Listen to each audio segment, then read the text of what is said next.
desculpe. Deputado Coronel Meira, deputado Coronel Meira, agradeço a oportunidade, saldo aí na presidência da subcomissão do 8 de janeiro, saldo a todos os demais presentes que compõem a mesa, os servidores, saldo a Carol, chefe de gabinete, cumprimentando todos os funcionários do gabinete do deputado Coronel Meira, deputado Marcos Polon, indo objetivamente aqui para o final. O que dizer agora, depois de tantas falas, tantas denúncias, tantos depoimentos extremamente verdadeiros, comoventes, quanta responsabilidade me atribui agora. Mas eu, como sabe, eu sou nascido nessa capital federal, nascido de uma família extremamente humilde e advogo para, hoje habilitado em mais de 120 processos de réus do 8 de janeiro. E eu digo, Coronel Meira, todos foram torturados de forma física e psicológica. Todos os presos do 8 de janeiro, que ainda permanecem presos, continuam sofrendo torturas e violações sistemáticas de direitos humanos. Não bastávamos nós gritarmos aos quatro cantos do mundo que essas violações continuavam. Sou criminalista há muitos anos. E o que eu falo aqui nessa comissão é uma coisa que eu tenho extrema vivência. As penitenciárias brasileiras não possuem condições adequadas que são previstas em pactos e tratados internacionais que o Brasil é signatário. Relatórios que eu deposito aqui para vosso gabinete, para essa subcomissão. Quem fala isso não somos mais nós, advogados. Nós fizemos um compilado aqui de quase 1000 páginas de denúncias e violações sistemáticas de agressões físicas, agressões verbais, praticadas por policiais, outros detentos, privações de alimentações e situações exatamente análogas à tortura. Esse compilado de relatórios que nós juntamos aqui tem como objetivo trazer com profundidade, Coronel Meira, e fundamentação jurídica, casos de torturas e graves violações de direitos humanos cometidas contra os presos políticos do 8 de janeiro, especialmente. Essa análise, ela também baseia-se em inspeções oficiais e relatórios que temos aqui, da Defensoria Pública do Distrito Federal, Defensoria Pública da União, do Mecanismo Nacional de Prevenção e Combate à Tortura, MNPCT. Temos também aqui confirmações que eu entrego nas mãos de vossas excelências, do próprio Ministério Público, relatos do Ministério dos Direitos Humanos, que as prisões não obedeceram às regras determinadas em tratados internacionais. Então apontamos aqui, em mais aproximadamente 1000 páginas, graves violações de direitos humanos nas prisões do 8 e 9 de janeiro, com base nos tratados internacionais e pactos internacionais ratificados pelo Brasil. O 8 de janeiro, o Brasil vivenciou um dos episódios mais tristes do nosso judiciário brasileiro. Segundo consta, 2.172 pessoas presas, 243 detidas, relacionadas ao inquérito 4922, no dia 8. No dia 9 foram 1.929 pessoas presas nos acampamentos dos quartéis. Relatos e dados oficiais indicam que tais prisões ocorreram de forma massiva, coletiva, sem individualização de condutas, com posterior conversões em prisões preventivas de 1.397 pessoas. Está no relatório do ministro Alexandre de Moraes. Nós sabemos que o artigo 7º da Convenção Americana de Direitos Humanos, Pacto de São José da Costa Rica, preconiza: ninguém pode ser submetido à detenção e encarceramentos arbitrários. Toda pessoa detida ou retida deve ser conduzida sem demora à presença de um juiz. E não ocorreu isso. As condições desumanas de encarceramento vivenciada pelos presos políticos. Estamos aqui mostrando superlotação, alimentação imprópria, banheiros insuficientes. Algumas mulheres, segundo vídeos que nós temos, eram obrigadas a fazer suas necessidades fisiológicas em marmitas. Elas esvaziavam as marmitas e na frente umas das outras tinham que fazer suas necessidades. No início das prisões, muitas tinham diversos problemas intestinais. E a disenteria tomou conta de grande parte dessas pessoas. Há relato que, diante dessas diarreias existentes, ausência de papel higiênico, vasos entupidos, as marmitas com pedras e insetos também foram confirmadas pelo próprio relatório do Mecanismo Nacional de Combate à Tortura, aumentando ainda o escopo de violação no campo do que eles chamaram de tortura institucionalizada. Pasmem! Nós vimos recentemente o presidente do Supremo Tribunal Federal falar que no Brasil não existe ditadura, porque na ditadura há tortura. E no Brasil não existe tortura. Segundo uma matéria ainda de 2022, antes da prisão dos presos políticos em 2023. Matéria da Rede Globo, que eles tanto gostam. Aqui a denúncia. Em 3 anos, denúncias de torturas e maus tratos no sistema prisional do DF cresceram 3.600%. Com a vinda de prisões em massas, as denúncias foram ainda mais graves. O colapso do estabelecimento prisional é uma tortura inenarrável. Colocaram pessoas praticamente em cima umas das outras. E uma situação que me deixou extremamente surpreso. A Câmara Legislativa do Distrito Federal organizou um debate público com o objetivo de discutir estratégias para enfrentar os casos de violências nas unidades prisionais.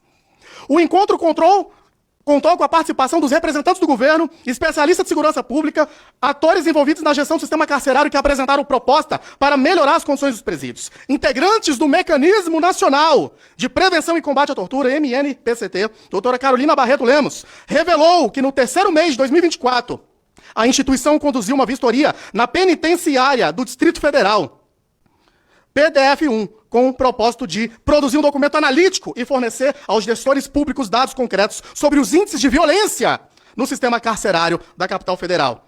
E, pasmem, as maiores violações de direitos foram quando os presos políticos permaneceram em 2023 encarcerados. Olha o que ela diz.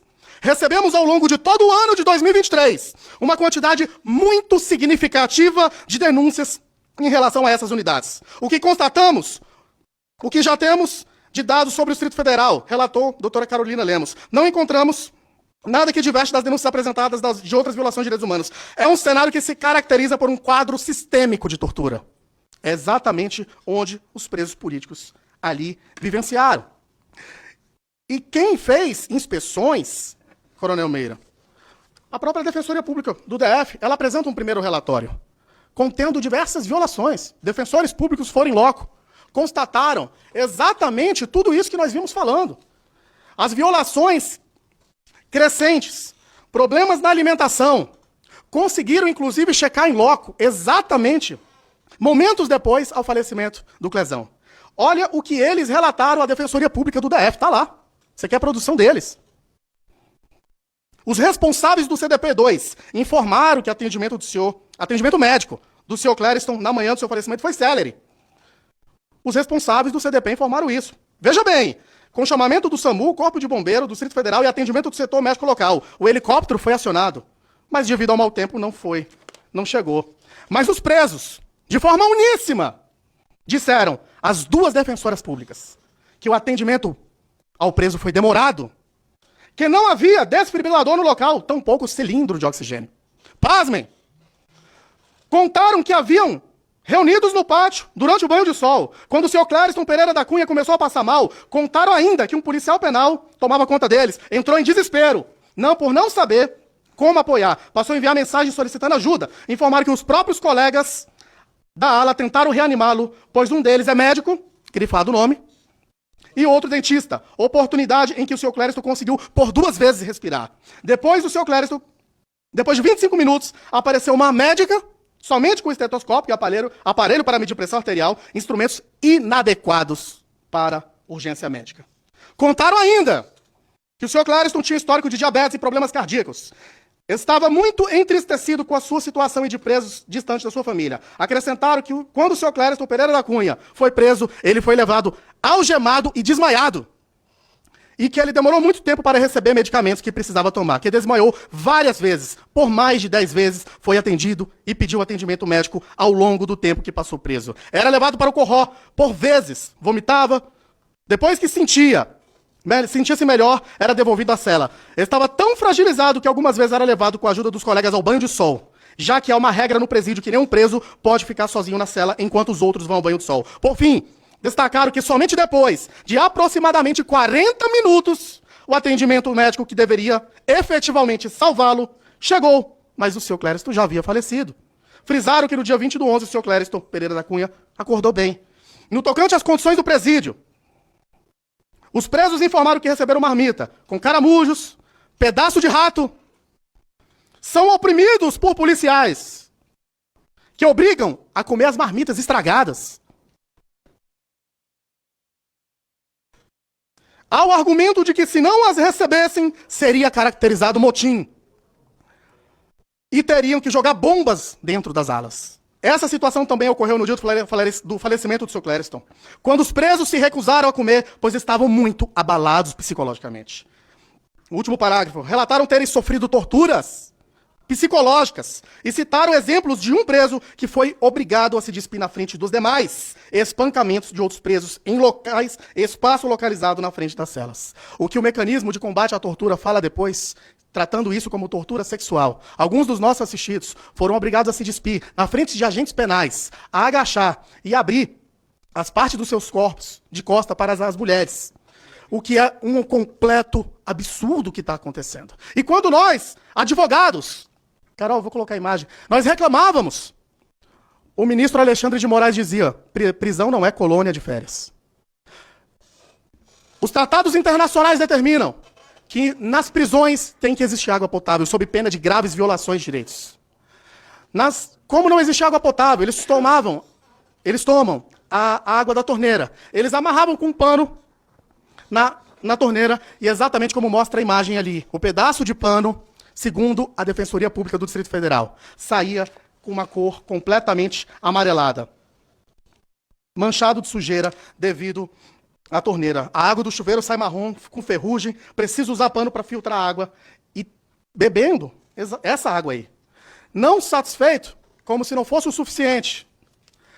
Agora existe um relatório, não mais da Defensoria Pública, Coronel Meira, deputado Marcos Polon, não mais da Defensoria Pública do Distrito Federal. Agora existe o segundo relatório conjunto de monitoramento, tanto da Defensoria Pública do Distrito Federal, quanto da Defensoria Pública da União. E as denúncias ainda são mais graves.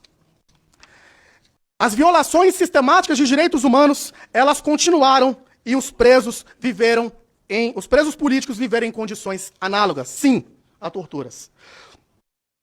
Segundo, o Ministério dos Direitos Humanos, a maior parte da alimentação nos presídios do DF foi descartada, jogada fora, por falta de condições de consumo, no Ministério do Lula. Eles mesmos relataram isso. Para finalizar, o Ministério Público esteve presente. E o Ministério Público constatou diversas irregularidades. Nas refeições em unidades prisionais do Distrito Federal. E aqui eu quero deixar a minha saudação ao Deus Elis, que esse homem foi um leão, não é advogado, hoje presidente do Grupo de Influenciadores do Brasil. Ele fez um relatório extremamente minucioso, fez denúncias, e após as denúncias que ele fez, houveram prisões, busca e apreensão, e uma operação policial nas empresas que forneciam essas alimentações completamente inadequadas. Segundo o Ministério Público, as reclamações sobre a quantidade de alimentação eram, sim, as denúncias mais frequentes. Presos, visitantes, relatavam que o sistema do DF fornecia comida azeda, mal cozida, em quantidade insuficiente e imprópria para consumo, e até mesmo alimento com a presença de objetos estranhos, insetos, larvas, pedaços de plástico, pedras e fio de cabelo. Inspeções realizadas pelo Ministério Público tiraram fotos dessa alimentação, com todos esses objetos. Após inspeções realizadas nos presídios, onde os presos políticos foram colocados, foram constatadas as irregularidades que o Ministério Público do Distrito Federal pediu à empresa Vogue Alimentação e Nutrição, responsável por fornecer alimentação às unidades prisionais do DF, tomasse medidas para adequar o serviço prestado. E, por fim, eu vou entregar aqui para Vossa Excelência o relatório do Mecanismo Nacional de Prevenção e Combate à Tortura. Isso aqui é deles. É o relatório deles, que confirmaram a tortura sistemática nos presídios, que confirmaram que o agravamento devido à superlotação, falta de condições de tanta gente presa. E esse Mecanismo Nacional de Prevenção e Combate à Tortura, esse é o relatório anual de 2023, é claro que esse relatório faz um aparato do Brasil inteiro, mas nós separamos aqui partes importantes de inspeções de quando os presos políticos estavam lá. O objetivo desse Mecanismo Nacional de Prevenção e Combate à Tortura visa cumprir uma obrigação institucional e internacional assumida pelo Estado brasileiro através da ratificação do protocolo facultativo à Convenção das Nações Unidas contra a tortura e outros tratamentos ou penas cruéis, desumanas e degradantes, promulgado no Brasil por meio do Decreto 6.085. O Estado brasileiro se comprometeu, por esses instrumentos internacionais, a estabelecer, conforme as suas diretrizes, um mecanismo preventivo de caráter nacional, além de criar outros mecanismos similares no âmbito dos estados e do Distrito Federal. Sabendo da superlotação no presídios, aumento de 3.600% de 2022 de denúncias de torturas ao Ministério Público do Distrito Federal. O ministro Alexandre de Moraes prende de forma sistemática, é a maior prisão em massa da história contemporânea recente do nosso país. Essas pessoas que ainda permanecem presas continuam sofrendo violências e violações de direitos humanos. Nós, advogados, acompanhamos as solturas de dezenas de réus em agosto de 2023, para alguns deles serem enviados para suas casas, e em 2024 serem presas por nova ordem do Supremo Tribunal Federal. Alguns desses casos, como foi a senhora Juscelene, uma idosa que nós assistimos, quando fomos visitar ali no presídio, ela estava com o rosto agredido. Ela é tirada em 2023 de uma cela com mais de 80 presas políticas, patriotas, tinha uma convivência harmônica, para ser presa na penitenciária feminina de Florianópolis com mulheres faccionadas, que com certeza tem total alinhamento com o atual presidente Luiz Inácio Lula da Silva. A agressão que a dona Juscelene sofre e sofreu foi presumida. Nós atendemos os presos políticos e, por hora, eles pedem para nós não falarmos, porque eles continuam sofrendo violências. São presos misturados com presos comuns. E dentro dos presídios nós sabemos, a lei lá dos presos comuns é que o X9 com a aguenta ele morre. Alguns têm que pagar para facções, para um pedágio para não morrer. Alguns sofrem agressões todos os dias. E nós não podemos denunciar, porque senão a família é assassinada. E o pessoal me pergunta, doutor Júnior, você não serei político? Por que você continua nessa luta? Por que você continua frequentando as audiências? Sou um simples advogado que atuei e continuo atuando de uma forma corajosa e dedicada para centenas de réus do 8 de janeiro. Eu não posso, Coronel Meira, assistir essas pessoas sendo violentadas todos os dias, diuturnamente, e ficar calado. Eu não posso ver o ministro do Supremo Tribunal Federal, presidente do Supremo Tribunal Federal, Luiz Roberto Barroso, dizer que no Brasil não existe tortura. E ficar calado quando os meus assistidos continuam sendo violentados. Eu entrego aqui a essa subcomissão toda essa documentação, todos esses relatórios, e um compilado de todos os relatos, diversos relatos que nós fizemos ao longo desses anos. E de forma corajosa, dedicada, comprometida, estamos aqui para mostrar que, além das nossas prerrogativas, que foram diuturnamente violadas, nós não podemos nos calar. Porque quando as prerrogativas dos advogados são violadas, é a sociedade que é violentada. Eu me pergunto, cadê os representantes da Ordem dos Advogados do Brasil? Que era para estar aqui. Estamos falando de violações de prerrogativas de advogados. Fizemos uma denúncia no ano passado, 35 advogados. Estamos tendo violações das nossas prerrogativas. Eu olhei o processo hoje, está parado há mais de um ano. 35 advogados, peticionamos. E nós não podemos admitir isso calados. E não admitiremos. Para finalizar, o 8 de janeiro, ele deixa marcas profundas, sim, no nosso país. O que mais nos preocupa hoje são as violações de direitos humanos cometidas contra os cidadãos que, em sua maioria, não tiveram suas condutas individualizadas nem julgadas de forma justas. Muitos permanecem presos há 2 anos e 8 meses em condições degradantes, análogos à tortura, é o que diz a Defensoria Pública e os relatórios apresentados a essa subcomissão. Isso não é justiça. Isso é perseguição política, desproporcional e completamente descabida. A anistia é uma forma de resolver essa situação. Mas do ponto de vista técnico, o correto seria a anulação de todos esses processos. O que buscamos é restaurar a ordem constitucional, devolver a dignidade às pessoas atingidas por um processo que extrapolou e abusou de todos os limites. Há uma grande crítica da esquerda. Falam que a anistia não vai pacificar o país, porque lá nos Estados Unidos, um ativista, Charles Kirk, foi assassinado após os presos do Capitólio serem anistiados. Eu não sei, sinceramente, se a anistia vai pacificar o país completamente. Se depois da anistia a esquerda e a direita vão andar de mãos dadas, eu não sei dizer. Mas a anistia vai trazer de volta a Edneia para sua filha. A Edneia está presa, condenada a 17 anos, presa do lado de fora, sem prova de vandalismo. A anistia vai trazer a Jaqueline Gimenez, que teve um câncer maligno e permanece sem receber medicações adequadas, longe dos seus 2 filhos. A anistia vai trazer de volta a Camila, que permanece com comorbidade, longe de suas 2 crianças, todas condenadas sem prova de vandalismo, e permanecem longe de seus filhos. No mesmo dia que o ministro Alexandre de Moraes negava,